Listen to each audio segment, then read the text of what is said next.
Hello, everyone, and welcome back to the Hard Nine podcast. Thank you so much for tuning in. It's been a hot minute since we have joined you. We apologize for that. But as we join you today, May 18th, 2023, the Cardinals are now 18-26, still in last place in the NL Central, but maybe on a little hot streak here. Yeah, they're playing better baseball because they're actually winning games now.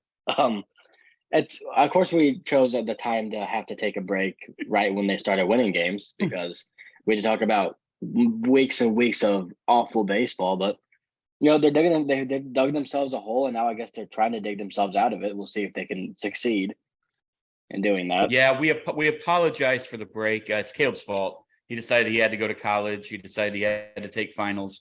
As I told your buddy Kareem, C's get degrees. Like, we need to get content out. So, I don't know what you're doing up there at University of Illinois trying to get this degree, but we could have been putting podcasts out. People are going to start to think that all we do is come on with the card. There's something big going on, negative. Cardinals going to hot streak. Where are we? We're nowhere to be found. Yeah, yeah, that is what it is. At least they're winning. Maybe we should stop our podcast. Maybe that's what it is. Well, I hope the people don't want that. By the way, thank you for tuning in as always. We greatly appreciate you all. It's been a while. It's been almost 10 days. Well, it's been 10 days since we've talked. One of the longest hiatuses we've ever had. Caleb is now down here in the 504, so it's nice to have him down here. We are doing this from separate rooms we have yet to figure out the whole well, we don't have a studio. Let's be honest. We don't have a studio. So it's just a couple of this. Here's what we got. Once again, though, you can find us on all the socials. We appreciate all the interaction you've been giving us. Thank you for that. You can hit that subscribe button as you're watching right now on YouTube. I think you can subscribe on Spotify and Apple and Google and everywhere else, Amazon, where you're listening. Thank you all so much. We greatly appreciate it. It's way more fun to talk about Cardinal baseball when they are winning. Go to Wrigley, take 2 or 3. Go to Fenway as they were on the historic baseball stadium tour. Sweep the Red Sox, but more importantly, come home, play the Brewers, and really what is now a really important series because you only play each other 13 times. Take 2 of 3, including beating Corbin Burns last night, and we don't see the Brewers again until September. Yeah, which is stupid. I hate that, but same. Yeah, I think this series was great, and winning. I think they should have swept. Honestly, the umpire kind of screwed them, but that wasn't the only reason they lost that game on Tuesday. But that game was one of those up for grabs, a bounce here or there, and that's whoever team gets to bounce wins it. The Brewers got more bounces there. But to beat Freddie Peralta and Corbin Burns in one series it's huge. Like, that's not something, you go into that series and you say, maybe the middle game we got locked down, but the other two, who knows? But I think before we get into the Brewer series itself, what the Cardinals did against the Red Sox last weekend, that was the turning point of the season for me. Obviously, it's great beating the Tigers in the last game of the series. It's great winning 2 or 3 from the Cubs with all the Willson stuff going on. But to do what they did against a good team, like the Red Sox have been playing pretty good baseball, and to sweep them back-to-back comeback wins against one of the greatest closers of all time, who was just celebrating his 400th save. It's the 7th closer of all time to do that. To do that 2 nights in a row, Nolan Gorman just is the clutchest man on the planet right now. That was really that's something that can turn your season around, because now you're looking to find ways to win games instead of worrying about how you're going to lose a game. I think that's just a difference in their mindset right now. Yeah, Nolan Gorman put all kinds of disrespect on Kenley Jansen in that series, didn't he? He said, "Bro, I don't care. You're going to the HOF. Like, I'm here and I'm here to stay." And what that bomb he hit, that man is, we have said it on here now for a year. When about a year ago he got called up, right around this time, a year ago, maybe a little bit later, might have been June. I don't know. We are massive Nolan Gorman fans. And to watch what he has done, Mark DeRosa did a breakdown on MLB Network today about Nolan Gorman. It's just so much fun to see. But you're right, going into Fenway, beating Jansen not once, but twice. That's something that a team like the Cardinals haven't done, it seems like, in a long time. And I know we've gotten Hader every once in a while here or there, and we've gotten another guy here or there, but not like what we just did to Kenley Jansen, who had been kind of cruising, by the way, coming into that game. Their at-bats were incredible. I just feel like let's go back a little bit, because the last time we talked, let's kind of hash out some of the things that we were talking about. Obviously, the last time we talked, there was all the consternation with Willson and Mo and Ali, and evidently everybody was blaming Wayno and Jack. Come to find out, probably that was the wrong thing to do. Like, it does seem like maybe you let things play out a little bit, and we'll get the answers. But isn't it weird to you that within 10 days, they decided, oh, Willson now knows all the signs. He comes back, he catches 2 games against the Brewers. They give up, 1 run in 2 games? He catches Jack, and then he catches, last night he caught, oh my God, why am I having a brain fart? Libby, who I wanted to talk about in a little bit anyway. I mean, I don't, they got themselves in such a fucking pickle with that situation that I think this was the only way out of it. Honestly, I don't think they even knew what they were doing. I'm going to disagree with you. I think they played it perfectly. I think they took the excuse away from the pitchers. I think the pitchers were making the excuse. I don't think the organization was making the excuse. I think the pitchers were saying it's on Willson. He's not calling the pitches we want. Jack Flaherty did say that. He said Willson wasn't calling the right pitches. Basically, he didn't say that word for word, but if anyone that can read between the lines knows that's what he was saying. I think he took the excuse away, and they said, hey, fine, Wilson's not going to catch. One time through the rotation was worse. So who is it on? Is it on Willson? He's not catching anymore. So I think they took the excuse away. And I heard David Cohn said something really interesting on Sunday Night Baseball. He said, when he was catching, it was the late 90s, I believe, when he was pitching. Sorry. Hold on, David Cohn was a pitcher. I just corrected myself. Hold on. Oh, okay. I'm sorry, I didn't hear that. When he was pitching, Jorge Posada was really young, and they caught him.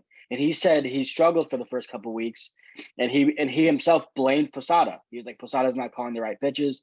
And then he said he realized it was him. Like, he was the one doing it, but his gut reaction was to go to Jorge Posada and say that it was on him, just for whatever reason.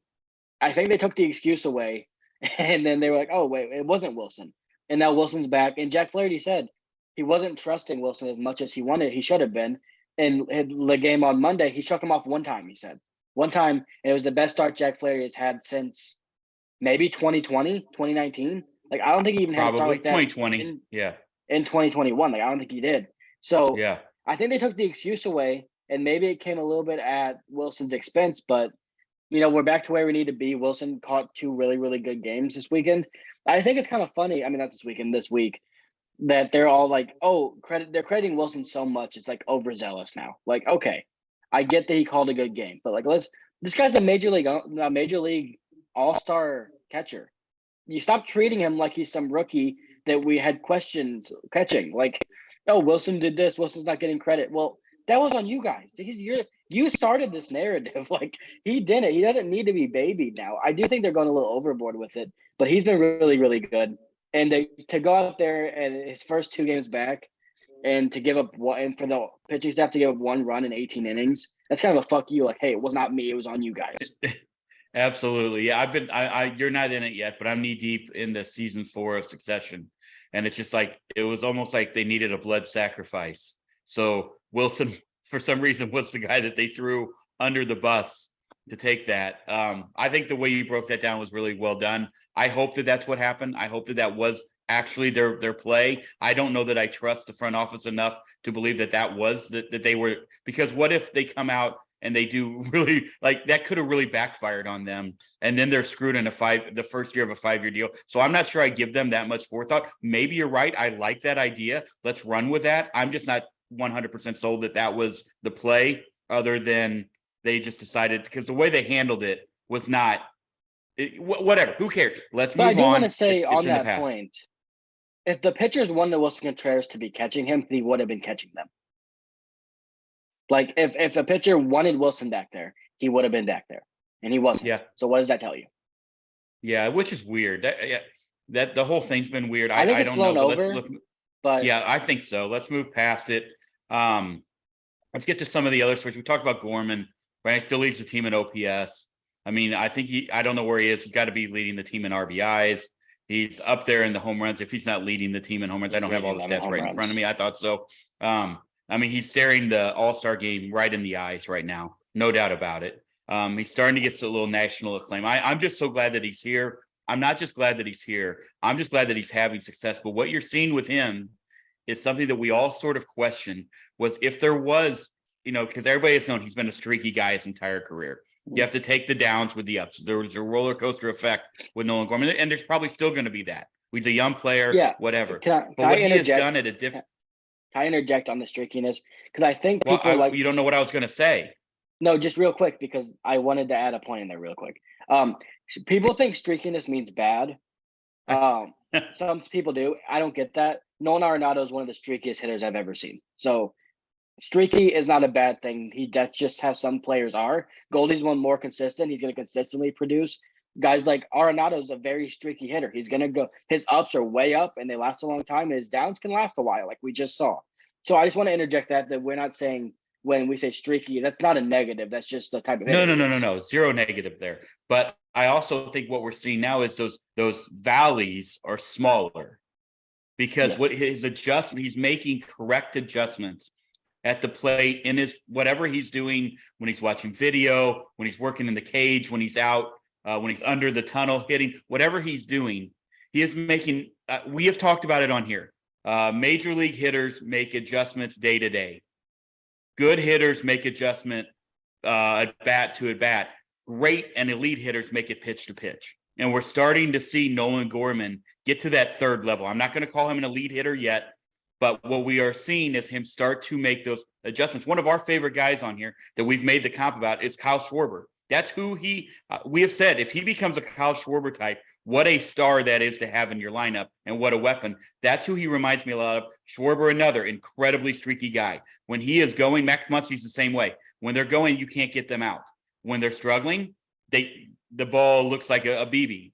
But we're starting to see Gorman make those adjustments, not just within the game or game to game, but at bat to at bat, pitch to pitch. I think Nolan Gorman might be right now a more complete hitter than Kyle Schwarber is. Kyle Schwarber is maybe a bigger power threat. Like Kyle Schwarber might be the biggest left-handed power threat in all of baseball. He is, I think. So I'm not taking that away from him. I'm not saying he's a better hitter than Kyle Schwarber. Ohtani? Kyle Schwarber hits more home runs than Ohtani does. That's true. But he doesn't strike out as much as Kyle Schwarber. He doesn't go through. I mean, what he's doing right now, and what's more impressive to me than his power, which we've all known has always been there, is he is producing at such a high level so consistently. Like he's not going through long slumps, and maybe it'll come. Maybe June will be tough for him. We don't know. We'll see. But right now, like his approach is, what I like about him is it's a palpable change. It's not like last year when Paul Dejong came up. We'll talk about him later, I'm sure. But when he came up, and it was kind of like he looks the same, but he's hitting home runs. That's not what this is. His stance is different. He's standing up right now, so he can get to high fastballs. He's batting 333 on fastballs. Last year, he batted under 200. He's walking at a much higher rate. He's striking out like 12 or 13% less than he was last year. Like, it's a palpable change, and it's not something that you can just dismiss by, oh, well, he's going to revert back to who he's always been, which I think some people get caught up in because he's not the same hitter right now. Now, if he goes through a slump and then he starts tinkering too much and then he reverts back, then we can talk about that then. But as of right now, he's figured out what works for him at this level, and there's nothing to get the guy out on, because you don't want to – we talked about this a lot. You don't want to throw him low off-speed pitches, because if you leave it up like Kenley Jansen did, it's going to get crushed. And then the next day, Kenley learned his lesson and throws him a 1-2 fastball at 97 on the black, and he rips into the gap for a double. There's nothing to get this guy out on right now. He's not up in the zone. He's batting way better than he was last year. I think they had a stat that he didn't have any home runs on pitches above a certain, like the middle part of the strike zone last year. He has 4 already this year. There's nothing to get the guy out on. And I'm going to ask you this question because I want to know your answer. That's why you ask any question, I guess. But is this the best top 5? Is this the best top 5 in a batting order we've had since the prime years of Matt Carpenter and Matt Holliday? Yeah, I think there's an argument to be made that it could be. It's better. Like, let's be honest. The prime years of Matt Carpenter and Matt Holliday, we did not have Beltran, Goldie and Nolan in the middle. Yeah, but you had Beltran at the end of his career. You had Craig. Burke, the World Series year. Yeah, I mean, come on, you're going to compare Craig and Carlos Beltran to, Goldie and Nolan Arenado? Those are two future Hall of Famers. No, dude. I'm saying like the 2013 season, Alan Craig was an MVP candidate that had like over 100 RBIs. Agreed. I agree. But I'm saying this season, like you got Lars Nootbaar, who is lighting the world on fire right now. The guy's just an on-base machine. He's starting to slug more. I mean, he's tracking towards an all-star bid himself. Um, Yes. you've got obviously Goldie batting second. I think Nootbaar and Goldie might be one of the most dynamic 1-2 punches in all of baseball at the top of the lineup with everything those two can do. Then you got Gorman right behind him. Nice to have a lefty in there finally. How long have we wanted to put a lefty in between Yes. Goldschmidt, Arenado, and even before that, Goldschmidt, Ozuna? We wanted a lefty to be able to split that up. We've got it finally. And then you got Arenado right behind him, obviously. He's on fire right now. Congrats to him for his 1,000th career RBI. And then batting fifth is Willson Contreras, who is the best offensive catcher this team has had since Ted Simmons. So, like, it's really special what they're doing right now. And I think as you get the six, and they're batting Donovan sixth, like the top of this order, yeah, I mean, look at what I'm thinking right now is like O'Neill and Carlson are out, Walker's in AAA. So that's already a lot of pieces you thought you'd have at the beginning of the year in the everyday mix, at least, that aren't here. And you still have a bottom of the order that's producing at a high level with Donovan six, and then you have any number of Burleson, Dejong, and Edmund in there. And Dejong, I know he's had his struggles, but he pops a homer. Like that's the difference in that game yesterday, to where it could be biting your nails in the 8th and 9th inning to pretty comfortable lead. Just go do your thing, Gio and Helsley. Like to have the bottom of the order where you have all these injuries and people out, but still be able to have guys like DeYoung come through. That speaks a lot about the offensive depth and the way this team's rolling right now. Yeah, a couple things. I'm going to remain on the train that I'd love to see Nolan Gorman playing every day, like against lefties as well. But I think you have to give credit where credit is due, especially in that Boston series where you had, I mean, how long has this team or this organization or us as fans been clamoring for a left-handed power bat off the bench? Well, there it was twice. It won us 2 games. Nolan Gorman was the guy. Now, I am still going to stick on the train that maybe at the trade deadline, if you are back in it, sniffing away there at it, and you're only 6.5 games out now, so you're going to be. They will be. I mean, unless you fall apart, you're going to be sniffing at it. Then maybe another left-handed bat to allow you to play Gorman more, because I do think he has earned some at bat. Like I do think he's earned that to play against lefties. However, I see the hand. I'll get to you in a second. However, I also am not. I don't hate the idea of having him sitting there, especially when your outfield is healthy. Can I say let that caveat to me has a lot to do with it. While you were talking, the lineup was released. Okay. Nolan Gorman started against Wade Miley on Tuesday. Started Yep. against Wade Miley. He's starting against Julio Urias tonight, batting 6th. Okay. So they're doing it. But I have 2 things on this. One, when O'Neill and Carlson are back, I don't think it's going to be as often. Unless he starts producing, maybe homers off Urias tonight, and that's a different story. But here's what I love. I like playing him against lefties. Give him as many opportunities right now as you can, because you have so many guys injured. You can afford to give him these opportunities. No offense to anyone on the bench. I just don't think a guy like Mercado or Kisner or Tres Barrera are going to give you a better chance than Nolan Gorman against a lefty. So now you can run with that. But also, I think we saw why that tactic on the opposite works. Because if say Chris Sale, because that was the Saturday game where we came back from down 3 in the 9th or down 2 in the 9th. Nolan Gorman's probably going to go over 3. Like I would bet a lot of money that off Chris Sale, he's probably going to struggle, as most lefties would. Like Kyle Tucker's great against lefties. I don't think he's going to have much success off of Chris Sale just because of how dominant Chris Sale is. Would you rather Gorman go out there and go 0 for 3 with 3 strikeouts, or would you rather be able to pick your spot against Kenley Jansen in the 9th inning, where he comes in off the bench for a righty and hits a double? Like that's the thing that I think people are overlooking in this is you don't just throw a guy out there just to throw him out there. There should be reason and purpose behind it. And we saw 2 days in a row why the other thing can work. So yeah, I agree. We've got a truck that obviously needs brakes going like screeching down our road with a trailer. That was wild. Hey, New Orleans, bro. New Orleans. Okay, let's get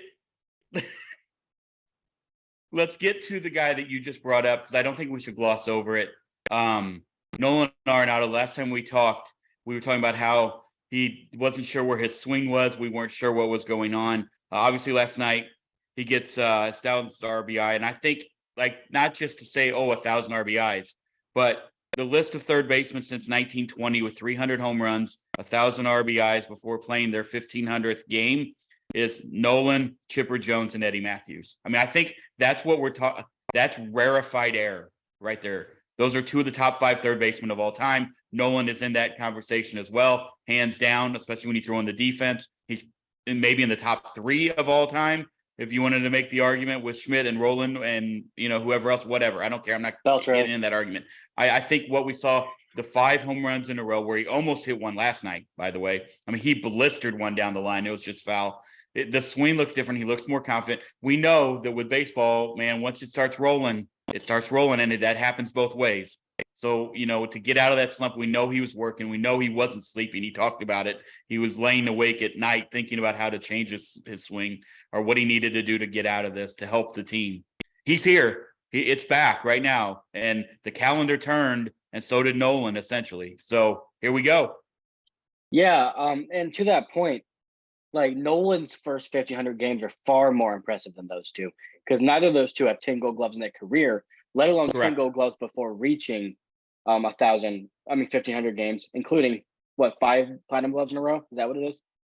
Yeah. So he's better than both of them up to this point in his career. We'll see how. I mean, the thing that was so impressive about those two guys is the longevity of their career was really, really impressive. But he's awesome, and there were people, and I think people were saying move him from the 4 spot. Writers in St. Louis were saying move him from the 4 spot. I know. I don't think I could disagree with that more.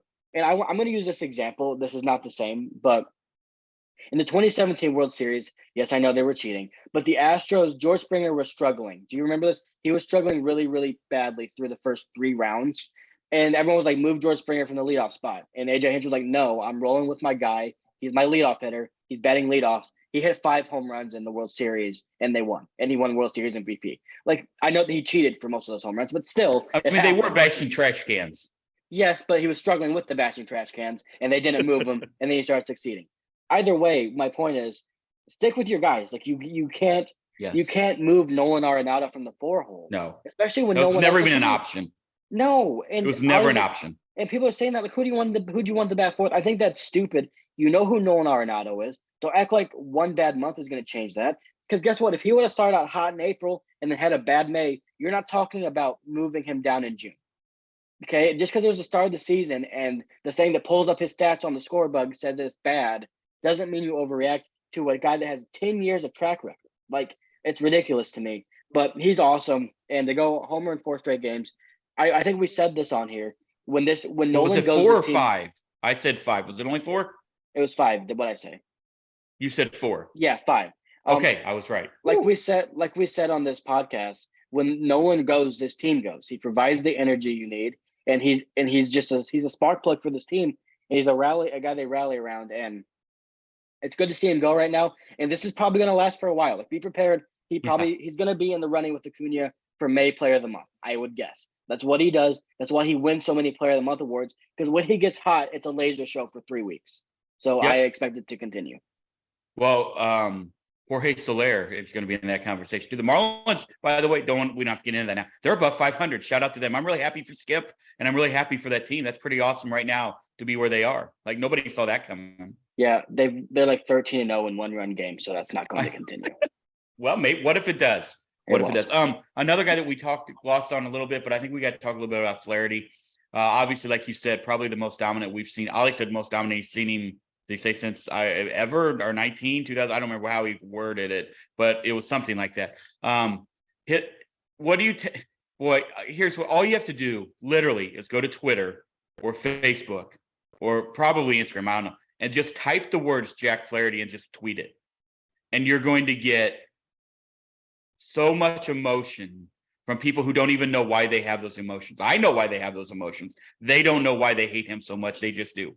Now, the comments with Derek Gould, the back and forth after one of his worst starts, he had at that point, he had a 12.45 ERA over his last 3.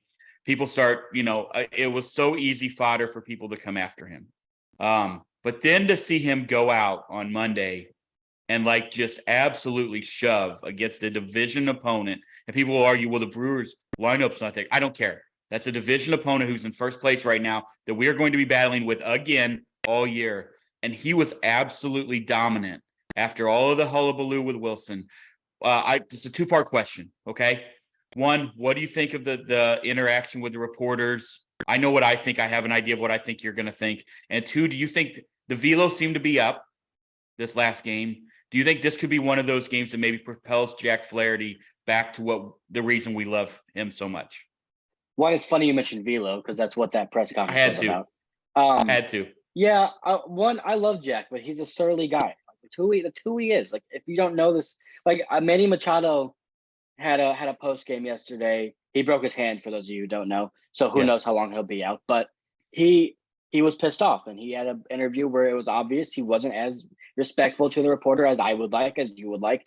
I'm someone going into sports journalism, so I fully understand why people would want to be respected as a reporter. My takeaway was the team was struggling, and he was struggling, and he didn't like it, and he didn't like the question because one, maybe it was purposeful, or maybe it wasn't, and he's frustrated about it, and he doesn't want to come out and say, hey, I don't know why my velo was down in this start, and he's just tired of hearing about it. So I get it. What, was it the best response he could have given? No. Would I like him to be maybe more respectful? Yes, but who the fuck cares what I think? I don't care. Like, just move on. And Derek Gould handled it the way he wanted to. He snapped back. Good for Derek. Like, I'm okay with. They're grown men, and they're grown men in a work environment that had it out. And if you saw after last interview, Jim Hayes released this video. Jim made a joke about velo. Jack laughed and said, "You know how it is. We're good, Jim. They're fine. They're professionals. Absolutely. Derek's one of the best reporters in all of baseball, and Jack's a professional pitcher. They'll be fine. So I'm not even worried about that." And then they'll go on. Here's where I'm at with Jack, and here's where I'm at. I think I want to be at this with Paul Dejong, with Gorman, with everybody who's had success right now that we don't know if it's going to last. Right now, he's coming off his best start ever. I mean, not ever, but this year, maybe the last 2 years. That's where I'm at with him. He looked really good last time. Let's see him do it again. One of the questions I hate the most in baseball and in sports in general is this real? Well, yeah, it was real. I saw it with my eyes. He went out there and just did it. So yes, it was real. He did do that. Do I know if it's going to sustain? No, no one does. And I hate people that act like they know one way or the other if it will, because nobody truly does. So I don't know. He goes up against Kershaw this Sunday against the Dodgers. Some redemption. That's when his downturn kind of started, was that Dodgers game in LA where he coughed up the lead after we went out there and punched Justin May in the mouth. I don't know if he's going to be able to sustain it, but I know that I wasn't so sure he had that in him anymore. And now we know he does. And if the prospect of that's not exciting enough for you, I don't know what will be. The fact that we know now he has that performance in him. So we have that to fall back on if he struggles now. Agreed. I mean, and I've been a Jack supporter for multiple reasons. I'm not going to get into all of it here, but I'm just a fan of Jack the human. And for some reason, a lot of people, people don't like, got the desk, huh? A lot of people don't like Jack the human. So now, therefore, they translate over the Jack the baseball player. But what they forget, and we've tried to talk about this on here quite a bit, is that they are human. Like, he had a terrible day at work. I've had bad days at work. I probably came home and pounded about six beers or 6 high noons after it. You know what I mean? He can't do that immediately after, right? So, and I also didn't have a microphone in my face asking me why I was so bad at my job or why I had such a terrible day that day. And people forget that, and it's so easy to think, oh, well, this is the response I want. No one gives 2 fucks about the response you want, buddy. Like, no one. This is we're talking about the elite competitors of the elite, not just in baseball, in the world, the elite of the elite. When he has a rough day, he's not going to be in a good mood. And then here's the thing. If he were all polite, then people would be like, oh, he doesn't care. Like, he's damned if he does and damned if he doesn't. And I respect the hell out of him for being him. Let's just say that. Yeah, I mean, I'm not going to sit here and say I loved the response he gave, because I did think No, I'm not either. I think it was funny that he was talking about Arna pitching after having a bad performance. Like, there was so much stuff he said that he was setting himself up for a lot of jokes. And I get it. 100. Here's the thing. Here's what's impressive about me for this team in general. I actually want to get in this a little bit. The resiliency of this team when there's bad narratives and storylines out there to turn it around as quickly as possible is really impressive. Like, let's go over the past week, 10 days ish. They had they were on an 8-game losing streak. They were 14 games under 500. They turned that around really quickly to get to 8 games under 500. Like, 8 games under 500 is not good. It's a hell of a lot better than 14. So they turned that around. You had the Willson situation. Everyone was like, well, this isn't going to work. And then the team kind of rallied around Willson, won a bunch of games. Willson was going off in Wrigley, doing his thing. And it seemed like that situation squared itself away pretty quickly. Jack Flaherty had this reporter beef, whatever. And, people were mad at him. Then it came out, okay, Wilson's catching Jack. Where that start could have gone really bad, especially with the bases loaded in the first. It could have gone really, really poorly to where now all those narratives just run crazy. Do Jack and Willson hate each other? And what's the deal going on here? Can Willson catch? Instead, they go out there and Jack shoves, get 7 scoreless innings, and it kind of shuts all narratives down. So the resiliency of this team and their ability to not let shit roll downhill farther than it already has impressed me, because it's not easy to do. How many times do we see teams in sports that have, these narratives? Look at the Brooklyn Nets, right? Like, they had the narratives of all the drama queens over there with Ben Simmons, Durant, and Kyrie Irving, and everyone was like, this is going to go poorly. And they didn't have the ability to stop it from going poorly, and they had to blow the whole thing up. The Cardinals have had the ability, and I think it's the leadership. A lot of people talked about Goldie's meeting in Chicago and what he said. It's the leadership this team has that I think is going to carry it, and we're finally starting to see that come to fruition. Yeah, I agree. I don't put a lot of stock into team only meetings or behind the doors meetings or any of that. But that is going to be a narrative there, and I'm okay with it. If that's what the narrative you need to take to run, if the Cardinals need that narrative and it makes everybody feel better that has something to do with it, let's do it. Like, that's fine. I'm okay with that. They have been resilient. They are still way behind the 8 ball, but it's May.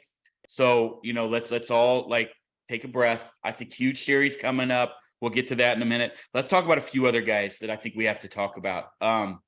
Lars Nootbaar is starting to, but still does not get enough love, I don't think, from everybody. Or, people say, oh, well, I've seen enough love. Not what I'm talking about. This dude has a 421 on base percentage. Let me explain something. As a Cardinal fan, in my lifetime, since the mid 80s, when that team was all broken up, it feels like this organization and this team, sans Fernando Vina and Delino DeShields for a little bit, have been looking for a legit leadoff hitter. No shot at Matt Carpenter. He was really good there. Everybody knows he probably could have easily been hitting second or third if he had a legit leadoff hitter. It is nice to have a team with a legit leadoff hitter who gets on base at the rate that Lars Nootbaar does. And again, Matt Carpenter was sort of that same way. Carpenter, a different player a little bit than Newt, I think.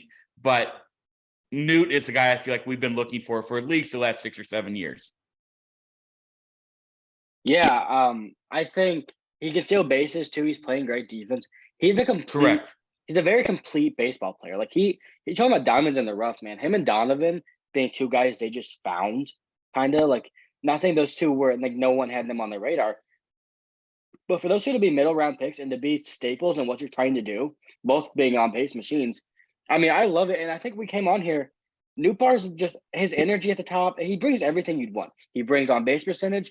He can slug the ball. So he's kind of like the perfect new age. He's an OPS guy. He can run. He's batting almost 300 right now too. So his batting average is way up from where it was last year, which I think we all expected a little bit with the shift going away.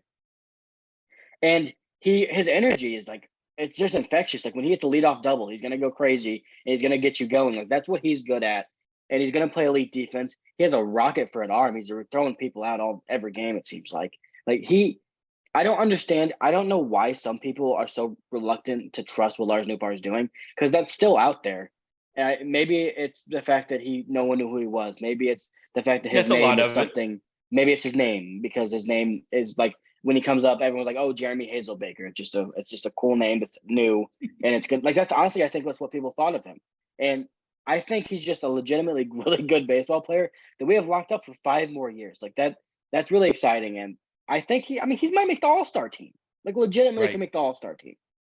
And while we're talking about him, I think you have to bring into context that at the beginning of this year, we came into the season with 5 outfielders that we were worried about who's going to get playing time where. Well, Dylan Carlson now on the IL. Let's hope all of that is fine. We can't go through this again with him. Like, he's got to be healthy. He was playing so well. We need him out there. Tyler O'Neill, not coming off the IL now. He's still evidently hurt. I don't know what to say about that. Jordan Walker at AAA. Alec Burleson, love the guy. He still has like a 640 OPS for this team. So, honestly, Newt is we're seeing Brendan Donovan and Tommy Edman get time now in the outfield. I mean, it almost feels like the outfield. I don't know if I saw this on Twitter, if somebody said it, or I don't know, maybe I dreamed this. I don't know. But it feels like our outfield is cursed. Like, we have produced so many great outfielders that it feels like whoever is on the team for us is cursed. Yeah, I don't know what's going on with Tyler O'Neill. it's getting to a point. I think it's at a breaking point here. Like, how are you not back?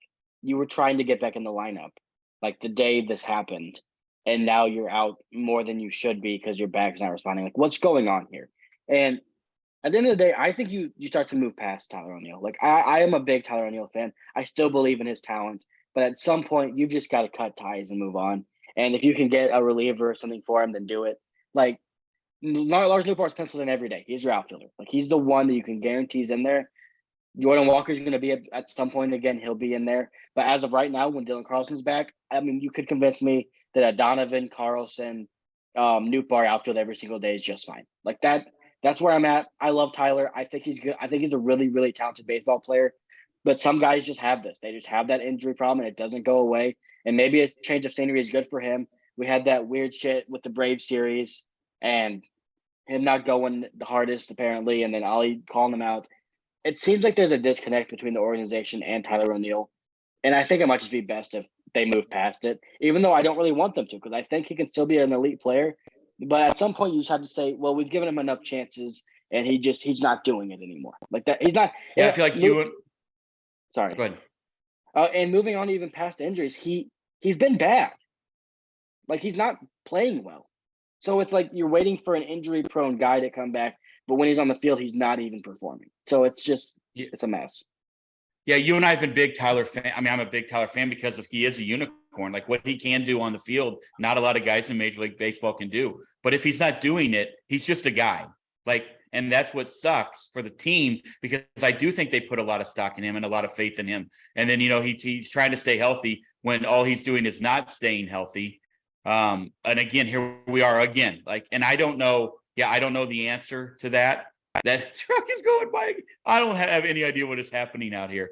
But yeah, I don't know what you do with Tyler O'Neill at this point. I feel bad for Juan Yepes. Like he gets called up, he's still not getting any at bats. It feels like. When do you start to look at Moises Gomez to get him up here and give him a look in the big league, like everyday lineup with Carlson out, with Tyler O'Neill out? You know that I've been on the free Luke and Baker train, but he's a first baseman. He's not an outfielder. Alec Burleson, I like him. He's not good defensively, and he's really, really struggled offensively since the first couple of weeks of the season.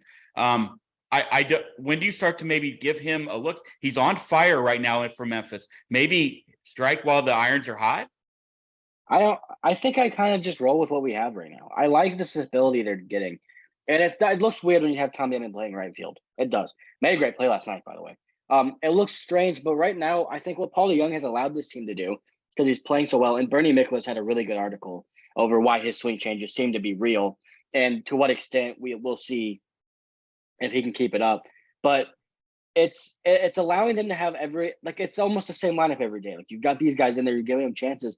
And honestly, like Mercado's in there today, but I mean, without Moises Gomez, like these are the 8 that you expect to be in there. Like Mercado's in there. I think Burley's going to get most of those starts against righties, which I'm okay with. He had some good at bats yesterday. But you've got Nootbaar, Goldie, Contreras, Arenado, Edman, Gorman, Dejong, Donovan. Like I don't want Gomez starting over any of those guys. And I would rather give Mercado and I'd rather give Juan Yepes and Burleson a chance over Gomez right now. So that's where I'm at. I would love to see Moises Gomez up at some point. I don't see him getting playing time over the guys they're playing right now. Yeah, because you look at the outfield, which we thought was going to be maybe one of the best outfields in baseball, bottom third in almost every offensive category in the National League right now, and even lower, I think, in Major League Baseball. That's not good. Like you've got to start getting some production from your outfield, and just to take a little look around, it's wild that if you were to tell me at the beginning of the year, right, that if you look at our OPS leaders, Nolan Gorman leads the team with a 961 and Goldie a 919. I would have been, hey, all right, great. Like Gorman at 961, that's wild. Paul DeJong at 917, and he was 2 for 21 coming into the at bat last night with 10 strikeouts, 2 for his last 21 when he hits the bomb. I mean, he's playing very good defense when he hits the bomb. Good. Lars fourth right there at an 838.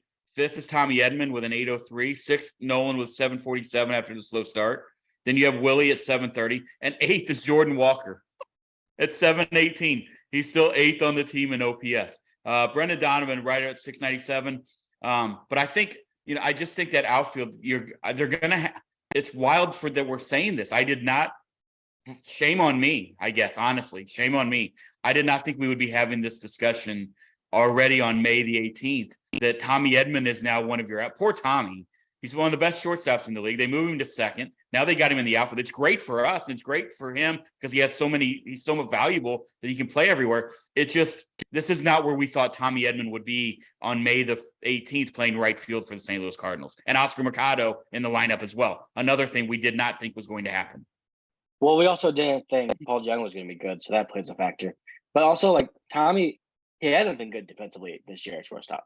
He's a negative outs above average. He's actually been a negative. So I don't like that they bounce him around as much as they have. But, man, when Paul Young's playing this well, you got a guy that can legitimately be a 30 home run type hitter in the middle of your order, which he's on pace with his at-bats to be around that if you were to get a full season of at-bats. They're playing really good defense. It allows you to move Tommy out there. And it's not long term. Like, you lose Tyler, you lose DC, and then you send Walker down. All three of those things happen. That's losing a whole starting outfield besides Newbar, basically. So it'll be fine. It's working itself out, man. Like, I'll tell you what, before Carlson went down, I liked the look of Donovan, Carlson, and Newbar out there. I thought that was a pretty dynamic offense. And I know offensive outfield that plays good defense. And I know you just hit on Donovan's OPS, which is not great so far. He's really turning it on. He looks like Brendan Donovan again. He's getting on base. He's pesky. He's making pitchers work. He's doing the stuff that we've loved watching him do. So I think he's going to turn it around in a big way here. You might get in a spot where Donovan's your everyday left fielder. Yeah, that might be where you're at. And, I'm okay with that because if Dejong continues to perform. So we got to see that. I don't know if it's going to happen or not. I'm not fully buying in, but I'm also not saying he can't be a guy that's playing really good defense and hit you some homers. I think he can do that. And you could have a Dejong, Edman middle infield, Gorman DHing, and then you have Donovan out and left.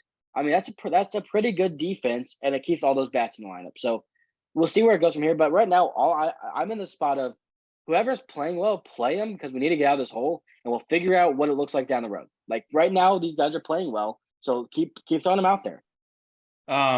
Couple shout outs before we get to the Dodgers series with the Cardinals. One, I got to give mad props to Andrew Knizner. Like, the Willson Contreras deal was not his fault. He was stuck right smack dab in the middle of it. The Twitter people who just continually don't understand what a backup catcher, what his job is, and how valuable Andrew Knizner is on this team, who want him DFA'd all the time because he wasn't hitting when he was playing once every 7 days and then once every 5 days and then whatever. Over the last 7 days, I mean, you're talking about a guy with an 800 OPS, 2 bombs, and 6 RBIs. Look at his minor league stats. He hit. There's nothing tougher to do in the major leagues, I believe, than to be a bench guy, let alone a backup catcher, which is even more difficult because now you got to deal with the pitching staff first. That's your number one thing as a backup catcher. It's not hitting. Hitting comes secondary. And then to get at bats every once in a while. I think we have to give him mad props for the way he's handled this, for what he did, and for also, I mean, being a big part of this winning streak that the Cardinals are the way that the Cardinals have played the last 10 days. Yeah, sorry. I keep muting my mic, so it's taking a second for me to respond. I have to unmute it because there's stuff going on outside. But yeah, what did you were talking about? Oh, Knizner. My God, I'm sorry. Good Lord. I was researching Jordan Walker today, and then Andrew Knizner. Yes, I was impressed with how he did as well. I mean, obviously catching. I mean, he kind of caught a lot of their wins when they were getting on that winning streak, and then he goes out there and hits that huge homer in Fenway to dead center, his farthest home run of his career. He, I think he's hit 3 homers in the last 10-ish days, which is huge. I mean, you need him to be able to produce at that level. But yeah, he's very valuable in multiple ways, and it's not. Everyone looks at his batting average and stuff. It's like who really cares? Like, I get that he hasn't produced at the level you'd really want him to produce at. Like that, I understand that. But what he's doing for this team is, one, obviously the pitchers trust him because they seem to have asked for him to be their catcher last week. Like that seems to have been the case. So they like him. He's in there. He works incredibly hard. He's very good at scouting. He knows his pitchers very well. And that's valuable to have for a guy like Willson who's trying to learn these pitchers on the fly. Like credit to Willson. I don't know how he was able to have that good of a scouting report on Matthew Libertatore coming into yesterday. Like, it was a day of him knowing he was coming up, and he had never caught him before, and he was able to catch 5 innings shutout. But Andrew Knizner is very valuable to this team. And I just don't understand. Like, Andrew Knizner would be a starter on some teams in Major League Baseball. Like, he would be. Yes. So why we're so obsessed with Tres Barrera, who has done nothing to like suggest that he should be a starter. No offense to him, but he's just a guy. Like, he's not. He should not be on this team right now. With Willson going back to catching, No. This team should not be carrying 3 catchers when you have the outfield problems that you have. That makes absolute. I'm sorry.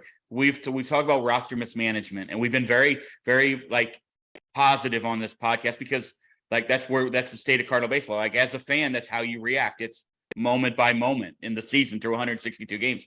But right now, there is literally zero reason for Tres Barrera to be on this roster heading into a massive matchup against the National League leading Los Angeles Dodgers when you might need a bat.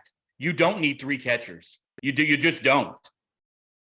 I mean, they have 2 bats off the bench tonight with Burleson and Yepes. Who else are you going to bring out? I mean, it could be anybody. Get Gomez, get Luke and Baker up here. Get somebody who can actually be a threat. There's zero reason, again, to have 3 catchers. So whoever it is you want to bring up, a guy that can at least give you something offensively in a late inning game, that's what you need. You don't need 3 catchers. And I know that the argument is, well, if Contreras is still going to DH, then if Knizner were to get hurt, I understand that argument. Please understand that I understand the logic of the argument behind it. I just think it's a fallacy that you don't have to play it that way. If you want Knizner to catch 1 every 4 or 5 days, fine. Give Willie a day off. That's fine. You give Yepes a chance at DH. That's fine. Let's do that. He had a 940 OPS before they sent him down. Let's maybe try that out. So then you don't have to carry 3 because there's 0 teams in Major League Baseball that carry 3 catchers that I know of. The Mets might, maybe. I don't even think they do it anymore. I think they're just doing it because they want to wait till Carlson and Tyler are back, because then it's just there's service time stuff. But I get it. It's weird. I don't know. I don't know why they're doing it, honestly. Like, I think you could probably just bring up, Moises Gomez. He's on your 40 man. Bring him up and have him just sitting there. But at the end of the day, it is what it is. I think part of it is the top 8 that I just named you. I think those guys are just going to stay in the game the entire time. Like, obviously an injury would change that, but I don't think they're going to pinch hit for any of those 8. Unless maybe Dejong for Burleson, but that's about it. And yeah, I mean, they shouldn't have 3 catchers anymore. No. And even like if you want to make the argument that we want to DH Willson, well, then if that's the situation, it's that dire of a situation, then drop the DH and put him at catcher, right, and just have a pitcher spot where then you can guess what, pinch hit somebody else later on. So, bingo. Yeah, I don't agree with it either. Second big shout out that I want to give, because for some reason people forget that he's only 23 years old and they already want to write off a trade that right now does look one-sided. If you look at the Major League stats, I understand that, but man, it was so fucking fun to watch Matthew Libertatore shove last night. And hey, I don't care what you say, you can't shoot a cannon out of a canoe, bro. Yeah, I guess that's why I need to add some weight, I guess. Yeah, it was really nice to see. It was really nice to see for him. He said he was talking to Gorman the night before, and Gorman was like, "Hey, we need to win this game. This is a big game to win. Like, we can't go down in this season series 2-." I don't know what that is. I'm right. Raising my hand. That's what you do. Okay, well, hold on. We can go down 2-4 in the No, I just wanted to interject that in case our fans don't know, Gorman and Libby like lifelong friends. Oh, yeah, that's all I wanted to say. Yes, I thought people knew that, but now you're just insulting the intelligence of our fan base. I'm not, just in case. Okay, fine. I guess he thinks you're stupid. It's fine. We'll move on. But yes, obviously they're really good friends. But I thought that was cool. Like, Gorman was like, "Hey, we need to win this game. So, like, no pressure, but we need you to perform tomorrow." And he pitched really, really well. He struck people out. That's refreshing from a rotation. Like, him and Jack both being able to strike people out. That's fun. And Monty did too. He looked really, really good. I like their willingness to do it, because we know that the Brewers aren't good against left-handed pitching. They haven't been for years. And, like, it's beneficial to give Adam Waino another day off here and there. And I like that they weren't, "Oh, well, we need to get Waino to start because he's Waino, and we don't want to insult him by saying we have to move you back." And they were willing to do it and say, "Hey, Waino, we're going to pitch you against the Dodgers, but we need a lefty to start tomorrow because that's going to give us the best chance to win this series against the Brewers that we need to win." Because, people forget the tiebreakers matter now. Like, you have to win. Like, if the Brewers and the Cardinals end up with the same exact record, whoever had won the season series is taking the division. So you've got to be able to go out there and take a series, especially at home, especially after winning the first game 18-1 with Jack shoving. Like, you can't end up losing that series. And I like their willingness to do it. I also like that Matthew Libertatore rewarded them for it because he was really good. What are your thoughts on the 6-man rotation that appears that we're doing moving forward, which we've talked about on here before in the past, by the way?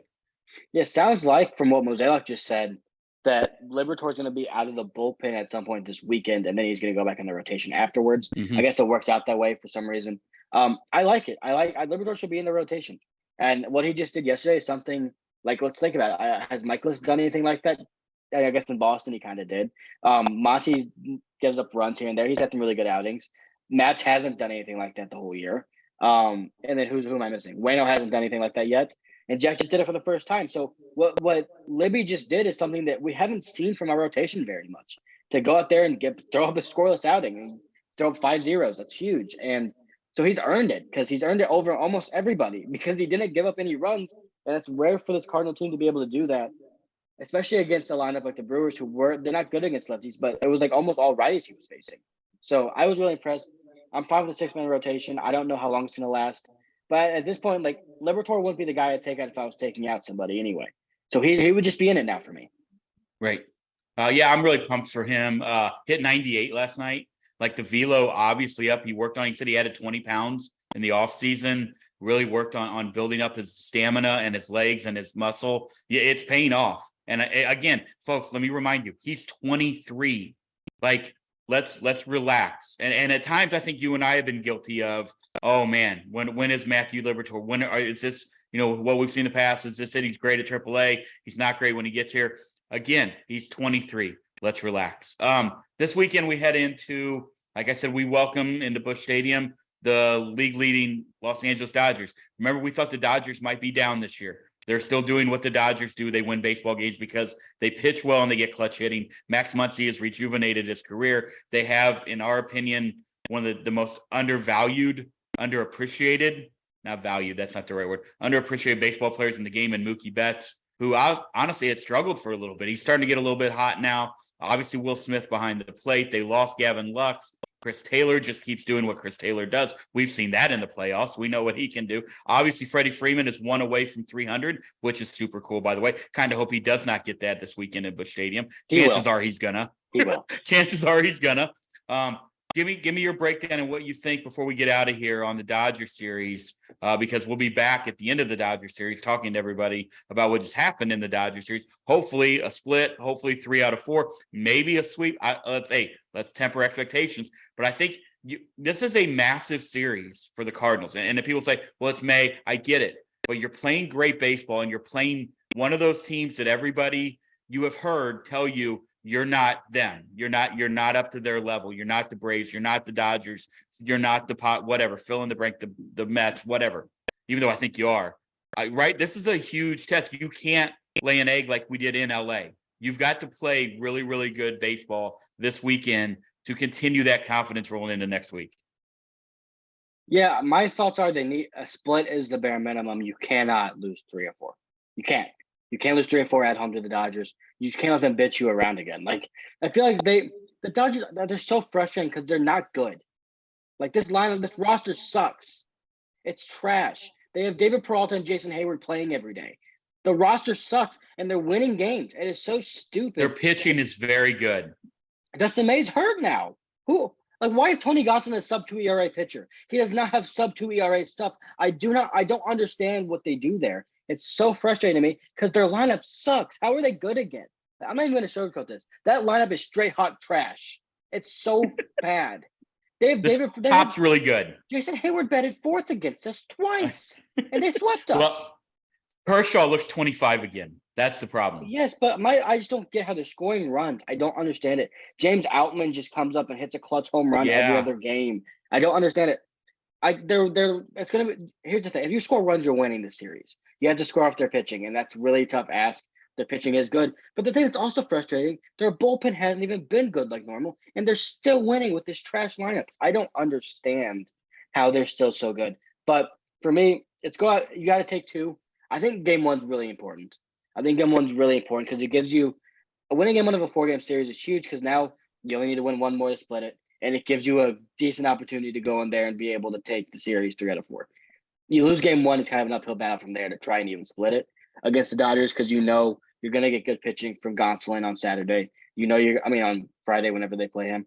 I know you're going to get good pitching from Kershaw on Sunday. I'm just looking for them to go out there and keep playing well.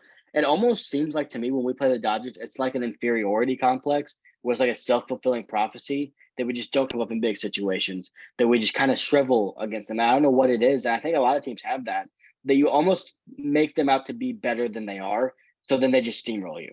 So they need to go out there and prove something this weekend. Because, you beat the Brewers. They are a playoff team right now. I don't think the Brewers are a very good team, if I'm being honest with you. So that was still a good win. The Boston win was really impressive to sweep them. This is your first real test since you're kind of back, quote unquote. You got to go in there and show something. And tonight's the night it starts. You got Waino on the mound against Urias. You're supposed to hit lefties well. That hasn't really been the case this year. They need to go in there and get a win today. I think that's really big. And you want to go into predictions? Because I'm going to predict. I hate our predictions. It's tough to predict. Because look, just look at this. Like you got Waino versus Urias tonight. Yeah. Like no logical man is going to say we're not going to be favored. Like FanDuel, go to FanDuel. We're not going to be favored in any one of these games, except maybe Saturday Michaelis versus Syndergaard, which could be a 14-13 game.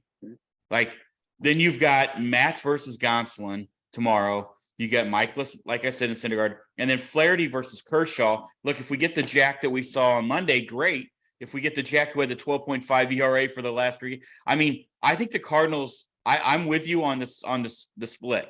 That's what I'm going to call. Although I'm highly concerned that we win 1 out of 4. I'm going to be honest, just because of their pitching. Now, our offense right now is rolling. So maybe we are to the point to where our offense is caught up with good pitching because we've seen it. We just beat 2 really good pitchers in this series. We beat some good pitchers in the Boston series. They had some okay pitching in the Chicago series. Justin Steele pitched really well against us. He beat us. Right, I know. That's what I'm saying. He was the one we did not win. But I just, if you look at it, like I said, you go on FanDuel or DraftKings, I guarantee we're not favored in any of these games. Yeah, we're not gonna be favored. I think here's my positive spin on tonight's game. I think Wainwright has pitched way better than the stats. He has. Way better. He's gotten screwed by umpires multiple times. That has cost him a lot of runs, a lot of pitches. And if you're Adam Wainwright, your goal, keep the pitch count down, be efficient, get late into games. That's his MO. It always has been. And when you get a bad call that makes you throw another 20 pitches in 1 inning, it's really tough. So I think Waino's going to pitch well tonight. And I think they're going to win tonight. I do. Because Urias hasn't been very sharp of late. It's easy to call a split. I don't want to do that because I think that's a cop-out. I think they're going to take it's in your sister is what it's like. I think they're going to win the series because I think the pitching's been better than a lot of people are going to give him credit for. I think Michaelis is going to give you a good outing on Saturday. I think Jack's going to give you I think he's probably going to give you a pretty good outing on Sunday. He's going to be really motivated, I would think, for that start. And I think Waino's going to be good tonight. I still don't know what to expect from Steven Matz, but I think they're going to find a way to get it done, even if it's, a slugfest, or maybe it's even a starter that doesn't look that great, but just kind of guts through 5 innings, 1 or 2 earned runs. That'll play against the Dodgers, and our bullpen's been lights out. They're pretty well rested because of some good starts this weekend, which is nice to see. I think they're going to take the series 3-1, but what I really think maybe is that they're going to split it. But I'm going 3-1. That's my prediction. And my player of the series is Nolan Arenado. I think he stays hot. Okay. Who's yours? Okay, my player of the series is going to be Goldschmidt. I just have a feeling that if they're going to do what you're saying they do, I think Paul Goldschmidt is going to be a massive key in that factor. That's a massive factor in that key. I don't know. He's going to have to play a massive part in that. So if they go 3-1, if they do that, I'm picking a split, which I still think Goldie has to be good. You're facing 2 lefties. That lines up good for a righty. I'm not arguing against Nolan. I just feel like he's so hot anyway. That seems like a really good pick. So good pick. I want to go with somebody else. I'll take Goldie. Yeah, I think Goldie is. We haven't even talked about him really. He's so consistently great. That's it. He is so good. He has a 900 OPS, and I swear you look at every week and it's like, oh, he had another 900 OPS week. Like it's all he does. And we haven't seen that big Goldie homer tear really he had that 3-homer game but so I guess that would count for it. But I mean, like where it's like 5 games and he's homered in every game, and one of the That games he's usually homered comes twice. when it gets hot, though, okay? When it That's gets usually hotter, May and June and July. and he hits NL West teams very, very well. He just always Yes. has. So I like that pick a lot. I mean, you can't go wrong with. I mean, we just picked the 2 most obvious fucking answers for a player. But I think, but here's here's the what thing, you and like, I've been saying all year is those are the two that we said it going into the playoffs last year, and they didn't do anything, and it's why we lost in 2 games. Those are the 2 guys that if you are going to go on a run, the Nolan Gorman, he doesn't have to keep doing what he's doing at that level now, but just keep being consistent. Same with Newt, same with Willie. I think Willie's power is going to come this summer. It always did in Chicago. It always came in the summer months, just like with Goldie and Nolan. Veterans seem to warm up in the summer. Like that's what's going to happen. I just feel like though those are the 2 easiest picks, but I do feel like those are the 2 guys you have to ride all year long on their backs, and then have everybody else just fill in those spots that they need to. If they do that, this team can go on they can win 700 percentage have a 700 winning percentage over 20 games. They could go 14-6. They could go 21-9. They could do that, but those are the guys who are going to have to do that. Yeah, I got one more thing, and then we can wrap this up because I think we're going a little long. I'm not sure. That's all right. It's been a while. It's the last nice thing to I've be got. back. I have a premonition for this series. Willson Contreras is going to hit a massive homer late in one of these games to win it. It might be a walk-off, or it might be an 8th inning, down 1 run, 2-run homer, something like that. He's going to have a big moment this series because I feel like he's so close. He hits so many balls hard in big situations that haven't gotten through.